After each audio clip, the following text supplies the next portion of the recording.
Vamos voltar a falar do show midiático, mas na verdade a gente estava falando aqui sobre a postura da oficial de justiça, né, que estava ali meio constrangida, Rodrigo. Você sabe que o Sindicato Nacional dos Oficiais de Justiça se pronunciou a respeito disso, né? E também a Associação Nacional União dos Oficiais de Justiça do Brasil. Eles soltaram juntos uma nota de repúdio. Quero ler aqui um trechinho dessa nota, bastante importante. Eles dizem o seguinte, né? Essas duas associações. Repudiamos de forma veemente a filmagem indevida e não autorizada e a divulgação sensacionalista e não consentida da atuação da oficial de justiça. Conduta que não apenas viola sua intimidade e honra funcional, como também busca distorcer os fatos e comprometer a sua imagem perante a sociedade, configurando abuso que ultrapassa os limites do direito de crítica ou manifestação. Aquilo que a gente dizia, né, em buscar distorcer os fatos, estava tentando ali convencer, né, fazer a oficial de justiça reproduzir o que ele queria que ela dissesse. Então, vamos conversar com a Carolina Brígido, ela já está aqui a postos para falar com a gente. Carol, boa noite. Boa noite. Boa noite, Gabi, boa noite, Rodrigo, boa noite a todos que nos acompanham hoje. Bom, a gente trazendo então o posicionamento dessas duas entidades, né, Carol? Realmente dá para perceber ali nas imagens, né, que o Bolsonaro, até a gente trouxe um pequeno trecho, não trouxe o completo. Tem um momento ali que ele manda o assessor calar a boca, porque o assessor avisa que a saúde dele, né, a pressão estava instável, que a saúde estava piorando. Ele faz ali realmente, desse momento, um show, né? Espetáculo. Um espetáculo. Eu fico curioso também para saber como é que isso bateu dentro do Supremo Tribunal Federal, né, Carol? Porque o Alexandre de Moraes, o ministro, tomou a decisão de citar o Bolsonaro, afinal ele estava fazendo live dentro do hospital. Aí manda a oficial e o Bolsonaro tenta virar o jogo, né? Arranca dela. Quem é que mandou você aqui? Ah, foi o Alexandre de Moraes, foi o ministro. Tem 5 dias, então, nessas condições que eu estou, né? Pois é. Então, como é que será que isso bateu junto aos ministros, junto ao Supremo Tribunal Federal? Uma avaliação sua aí de Brasília que acompanha os bastidores do Supremo, Carolina. Olha, Rodrigo, insalubre, né, esse emprego de oficial de justiça, porque além de você ter que intimar a pessoa, ainda tem que ouvir desaforo do intimado.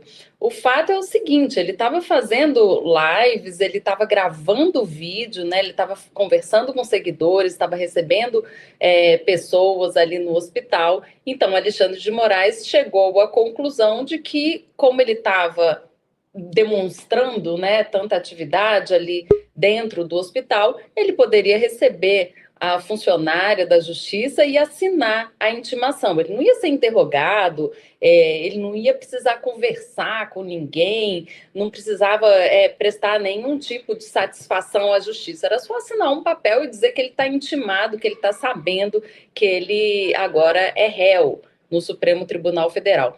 Então, assim, essas confusões com o oficial de justiça não é uma coisa incomum, né? A gente vê que muitas vezes as pessoas se revoltam e ele sabe muito bem que quem mandou a funcionária ir lá no hospital foi o próprio ministro Alexandre de Moraes. Então, assim, na impossibilidade de xingar Alexandre de Moraes, ele resolve tratar mal a funcionária que foi lá para notificar o ex-presidente da República da decisão do Supremo Tribunal Federal. Agora, precisa dessa notificação para, inclusive, correr prazo, né? Para instrução do processo, precisam ser intimadas testemunhas para depor. O próprio Jair Bolsonaro vai prestar depoimento em um momento oportuno do processo, né? Das investigações, ele vai ser intimado. Claro que para prestar depoimento, a justiça vai esperar ele sair do hospital, que nessa fase era apenas assinar um papel. Mas aí ele quis, de alguma forma, mostrar que ele está sendo uma vítima da justiça, porque fica bom, né? Essa imagem fica interessante dele sendo intimado no hospital, ali convalescendo de dor. Mas na hora que ele estava fazendo a live, ele estava disposto a fazer essa live. Então fica ali uma incoerência de Jair Bolsonaro, e foi nessa incoerência que Alexandre de Moraes resolveu entrar, né? Resolveu pedir para intimar ele, porque antes dele apresentar essas lives e tudo, o STF estava respeitando esse momento de problema de saúde, claro, que a gente vê ali que é muito grave a situação de Jair Bolsonaro, mas a partir do momento que o próprio Bolsonaro estava demonstrando disposição para conversar e para interagir com as pessoas, aí o STF deve ter considerado um escárnio, né? Que a pessoa não pode receber o oficial de justiça, mas pode ficar fazendo live. Então fica aí as 2 pesos e 2 medidas de Jair Bolsonaro sobre a condição de saúde dele. Mas será que pode ter alguma... Aí a gente já sai do terreno da informação e da constatação para tentar estabelecer algum tipo de hipótese, né, Carolina? A hora que o Bolsonaro vai, recebe a oficial de justiça e fala assim, pede para ela, quem é que te mandou aqui? Ela diz, o senhor sabe, foi o Supremo Tribunal Federal. Mas quem em nome do Supremo? E ela fala, ele queria arrancar, né, dela esta palavra, né, essas 2 palavras, né, Alexandre de Moraes. Ele queria arrancar esse nome. Porque inflama a sua base, ele queria a cena, né? Ele queria que a cena acontecesse ali para ele poder registrar, aliás, sem a autorização da funcionária da Justiça, né, para poder figurar nessas imagens. Ela estava ali como portadora de um recado do Supremo Tribunal Federal. Ela não tem que dar satisfação nenhuma, ela tem que entregar um papel, colher uma assinatura e deixar o local. E nisso, Jair Bolsonaro resolveu, como se diz, resolveu ressuscitar esse antagonismo entre ele e Alexandre de Moraes, como se Alexandre de Moraes fosse o autor, né, de todo o problema de saúde que Jair Bolsonaro tem agora, como se fosse culpa do ministro do Supremo. Mas eu acho grave, né? Quer dizer, acho que qualquer um que esteja acompanhando percebe a gravidade, é a pessoa que é réu antagonizando com o juiz. Você imagina um cidadão comum, Carol, né, Gabi, todos que nos acompanham, se na primeira instância lá está passando por um processo criminal, resolve que vai não se defender, mas atacar o juiz. É gravíssimo. O Alexandre de Moraes, aliás, fez referência a isso durante essa segunda etapa do Núcleo 2, né, que a gente cobriu esta semana, quando ele volta a esse tema e fala assim, olha, se a gente quisesse impedir, né, o juiz que está sendo atacado, ele está falando dele mesmo, Alexandre de Moraes, de atuar num caso desse, era permitir que o réu ou que o acusado escolhesse juiz, né? E aí o Bolsonaro, ao antagonizar, tenta fazer isso, criar uma disputa pessoal com o juiz. É algo que eu considero gravíssimo. Personalizar é importante, né, para inflamar a base bolsonarista, Rodrigo. Sim. É o grande símbolo ali, né, que os bolsonaristas gostam de atacar. Mas eu fico me perguntando se pode ter alguma consequência no processo, sabe? Como é que o Alexandre de Moraes pode entender isso? Um sujeito que agora é réu, hein, gente? É mais grave do que ser apenas investigado, ser apenas denunciado. Agora ele é réu. O réu resolve antagonizar o oficial de justiça, que é representante do tribunal ali, e, de certa maneira, atacar o juiz, a autoridade, o poder judiciário. Isso pode ter alguma consequência maior para ele? Você imagina, Carolina, continua aquela sua avaliação que quanto menos eles mexerem com o Bolsonaro, ele está querendo, parece aquele jogador que está querendo cavar a expulsão, né? Tá louco para levar um cartão vermelho, né? É isso, né? Fica ali na área fazendo uma graça para cavar um pênalti. Isso, cavar um pênalti. Mas, assim, o que eu vejo é que Alexandre de Moraes tem resistido, né? Porque em outras ocasiões, lá em 21, desde 21, Bolsonaro já chamou ele de canalha, já conclamou as pessoas a não cumprirem decisão judicial proferida por ele, e agora tem essa atitude diante da oficial de justiça. O que pode acontecer, em tese, é algum tipo de notificação por desacato à autoridade, porque a oficial de justiça, quando está lá, ela é uma autoridade da justiça, ela está representando a justiça. Então, dependendo da forma como ela é tratada, se ela é tratada com hostilidade, isso pode gerar algum tipo de processo por desacato. Mas não me parece que vai acontecer, né? Eu acho que se tivesse que acontecer, já teria acontecido. Ou não, né? Amanhã é sexta-feira, Alexandre de Moraes gosta desse dia da semana. Tem muitas decisões dele que são tomadas numa sexta-feira. Mas ou existe esse espaço aberto para isso. Tem jogo do Corinthians hoje, viu, Carolina? Tem jogo do Corinthians, então, dependendo do resultado, o Alexandre de Moraes pode ficar mais irritado amanhã, hein, Gabi? Tem isso. Pode ser, dependemos do Corinthians. O Brasil depende do Corinthians. A gente não deseja nada disso, né, Rodrigo? Mas a gente sabe que algumas decisões do ministro Alexandre de Moraes, até essa brincadeira. Tem esse porque meme. As decisões, né, algumas Operações vieram logo depois dos jogos do Corinthians.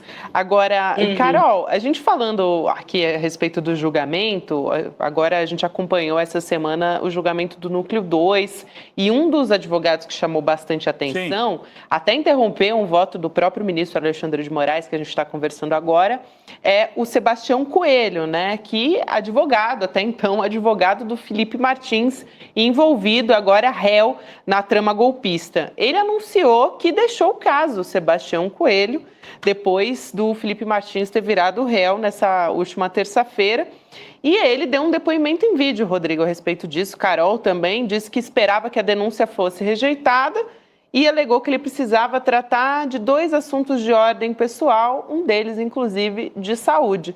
Eu queria te ouvir, queria saber mais detalhes a respeito disso. Até o Guga Noblar, vocês estiveram acompanhando o julgamento aí no STF, em Brasília, e o Guga chamou a atenção sobre como o Sebastião Coelho estava midiático durante o julgamento, né? Até porque vai sair como candidato e estava ali chamando a atenção durante o julgamento. Teve esse momento que ele pede a revisão das medidas cautelares contra o Felipe Martins. Houve um outro momento também que ele interrompe por um outro motivo, enfim.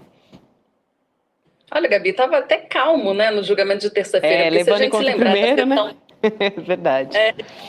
Lá na sessão de março, quando a parte da denúncia contra Jair Bolsonaro estava sendo analisada, ele foi barrado na porta do Supremo Tribunal Federal. Ele não era um advogado que ia fazer sustentação oral naquela sessão e não tinha se inscrito previamente para entrar. Então ele foi barrado e ali da porta tem uma porta de vidro que divide o plenário da primeira turma de uma espécie de antessala. Ele estava ali naquela antessala e começou a gritar arbitrários lá para os ministros do Supremo Tribunal Federal. Deu uma confusão que acabou que Zanin deixou ele entrar para poder apaziguar um pouco os ânimos. Nessa sessão de terça-feira, ele não gritou, né? Pelo menos isso. Falou de uma forma mais alterada, mas ali, de alguma forma, ele estava chamando a atenção para o caso do Felipe Martins. Felipe Martins estava numa situação mais complicada, porque ele está sujeito a medidas cautelares impostas pelo ministro Alexandre de Moraes, então ele não pode dar entrevista, ele não pode ser filmado, ele não pode sair numa filmagem, né, que ele tenha conhecimento.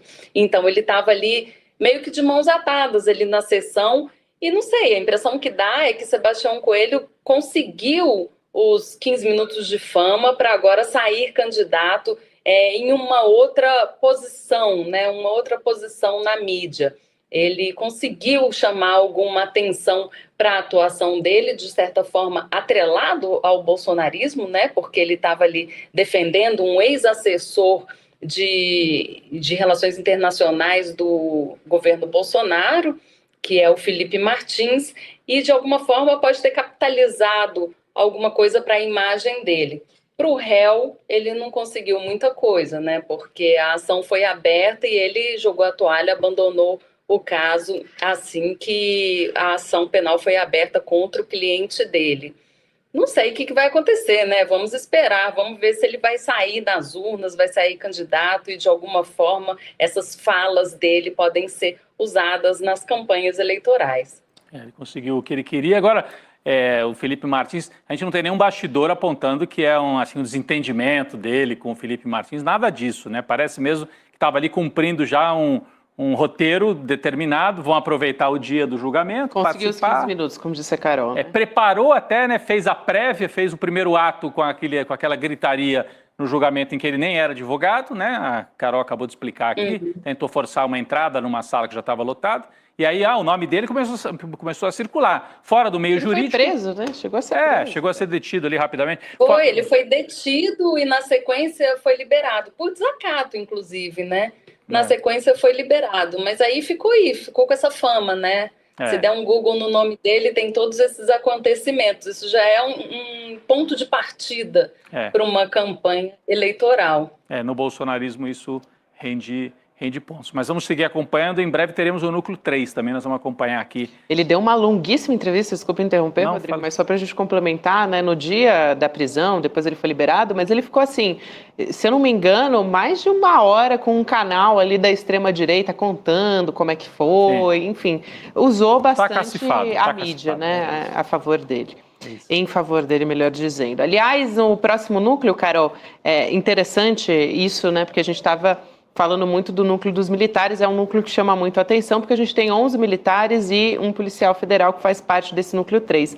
Mas antes dele tem o núcleo 4, tá fora de ordem, né? Tá fora de ordem o julgamento dos núcleos. Dia 6 e 7 de maio, então, a gente tem o julgamento do núcleo 4, Carol, pelo andar da carruagem, vai ser mais rápido esse julgamento, né? Agora a gente já tinha previsto na sessão ali da primeira turma do Supremo 2 dias para o julgamento do núcleo 2, no fim das contas se resolveu em um dia só, né, Rodrigo? Esse núcleo 4 são oficiais assim de média patente, né? Major, aquele Ailton Gonçalves, que é conhecido, Ailton Gonçalves, Major Ângelo De Nicoli, aí tem tenente, subtenente, tenente-coronel, enfim... Tem até um coronel do Exército. Né? O Marcelo Bormevê, que era da Polícia Federal. Verdade, também. Marcelo Bormevê. Então é o núcleo 4, a gente vai acompanhar também no comecinho de maio. Continua o processo. O Bolsonaro acabou de ser citado, começa a correr o prazo para ele se defender agora, 5 dias na defesa prévia. E enquanto isso, os outros núcleos também vão andando.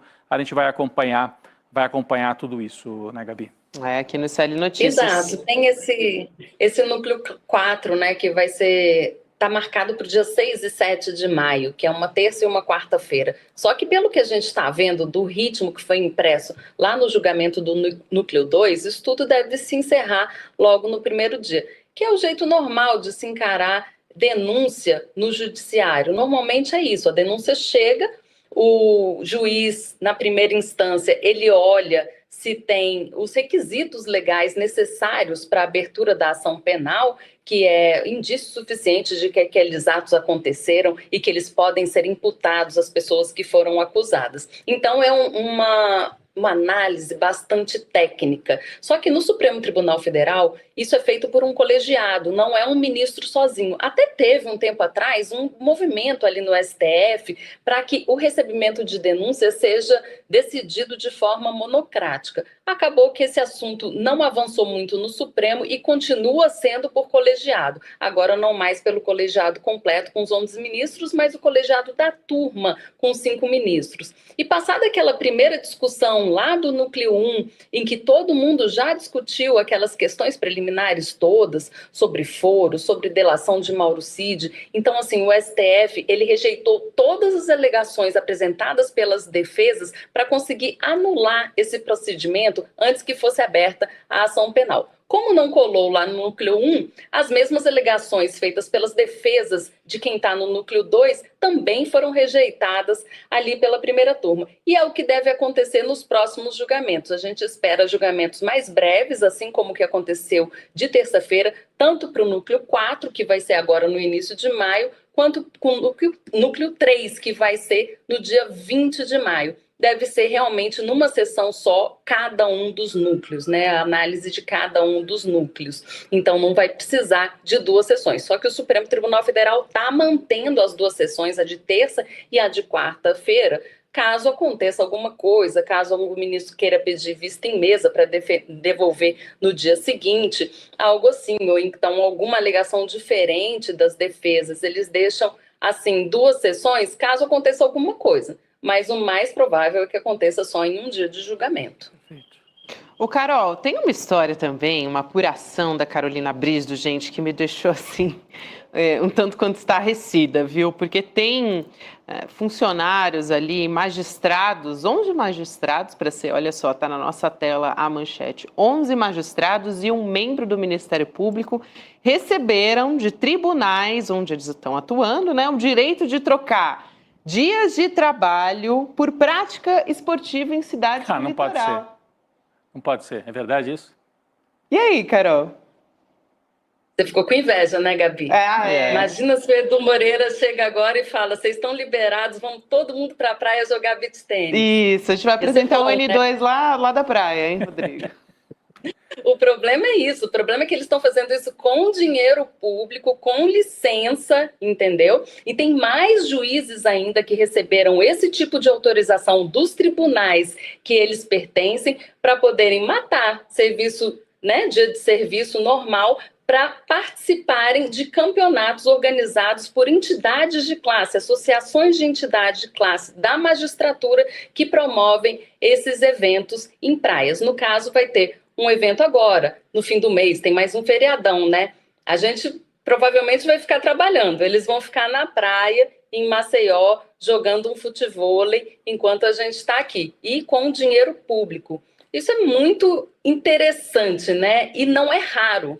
Eu tenho visto, assim, nos anos passados, essas associações costumam fazer esse tipo de evento para reunir magistrados, até aí nenhum problema. O problema é quando os tribunais dão essas licenças para os juízes ficarem, às vezes, uma semana fora das suas comarcas ou fora dos tribunais onde atuam, recebendo dinheiro normalmente, ou seja, porque não tem nenhum tipo de decisão que fala que esses dias não trabalhados precisam ser descontados e voltam depois ao trabalho como se nada tivesse acontecido. Esse tipo de coisa é um dos privilégios que a gente vê na magistratura e que muitas vezes não são noticiados, porque isso não está claro. A gente precisa ficar entrando nos diários da justiça, nos sites dos tribunais, para ver se essas autorizações acontecem. E aí, quando a gente pega, a gente precisa divulgar mesmo, para verem como que esse uso do dinheiro público, às vezes, assim, é um dinheiro, é pouca coisa, é pouco dinheiro, mas a atitude, né, antiética de você receber salário e no seu dia de trabalho estar em um momento de lazer, sem nenhum desconto no vencimento, isso é um privilégio que uma casta muito pequena de trabalhadores tem acesso hoje no Brasil. Muito bem, Carol. Olha, essa história é realmente assim, é impressionante. Até comentaram no nosso chat aqui. A Gabi disse dias de trabalho por prática esportiva? Sim, exatamente, como estava explicando. Não, a gente dá risada de nervoso, quase. É de nervoso, assim, mas é um absurdo. Nervoso, né? É realmente surreal. E as práticas esportivas são as mais diversas. Tem sinuca, tem pebolim, não é só assim jogar um futebol, não. Sinuca sabe? como as práticas esportiva. Tem xadrez também, tem vários tipos de esporte, não precisa nem ser atleta para ir nesse tipo de evento. Dá até para escolher, né? Carol, obrigada por hoje, querida. A gente se vê em breve. Obrigado.